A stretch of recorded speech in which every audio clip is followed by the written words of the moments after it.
বিয়েবাড়িতে যাওয়ার পথে বাইকে ধাক্কা মারল লরি। শামশেরগঞ্জের টসকাপুর ও ঘোষপাড়া এলাকার মাঝামাঝি স্থানে জাতীয় সড়কে দুর্ঘটনায় মৃত্যু হলো এক যুবকের, জখম আরও দুই। মঙ্গলবার সকালে ঘটনাকে কেন্দ্র করে ব্যাপক চাঞ্চল্যের সৃষ্টি হয়েছে এলাকা জুড়ে। পুলিশ জানিয়েছে মৃত ওই যুবকের নাম ইয়ার মমিন, তার বাড়ি শামশেরগঞ্জ থানার ভবানীবাটি।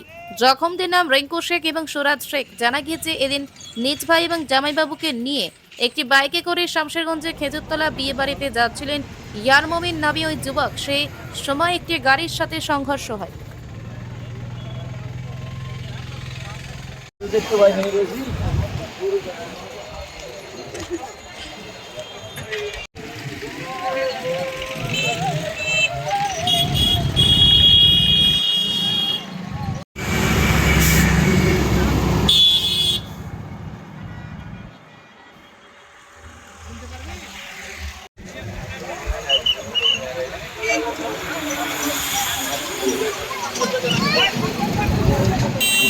একটা রং সাইডে গাড়ি আসছিল আর একটা গাড়ি যাচ্ছিল এমনি। তো গাড়িটার জন্য রং সাইডে গাড়িটাকে দেখতে পাইনি, সাইড কেটে গিয়েছে ওই সাইডে।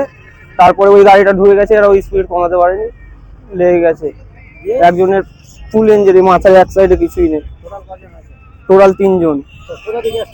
সব ভবানীবাটি থেকে আসছিল। কোথায় যাচ্ছিল বলতে খেজুরতলায় যাচ্ছিল বিয়ে খেতে। যে ড্রাইভার ছিল তার বেশি ক্ষয়ক্ষতিটা হয়েছে। হ্যাঁ, বাইক চালাচ্ছিল। এখন ওটুক নিয়ে গেছে হসপিটাল। একটা লরি, 10 টাকা লরি। হ্যাঁ, পুলিশ প্রশাসন এসেছে। হ্যালো, হ্যাঁ ওটু লেগে নাম এক যার বেশি ইনজুরি হয়েছে ওর নাম ইয়ারুল মমিন। আর বাকি দুজন ছিল, একজন ছিল রিঙ্কু, একজন ছিল সুরাজ। আমি আলাদা বাইকে আসছি, অন্য বাইকে। আমি একটাতে যাচ্ছিলাম, ওরা একটাতে 3 জন ছিল। বিয়ে খেতে যাচ্ছিল খেজুরতলা, বাড়ি ভবানীবাটি। হ্যাঁ, শামশেরগঞ্জ। আমার নাম নুরুল নবী। জায়গাটা ঘোষপাড়া, জয়কৃষ্ণপুর।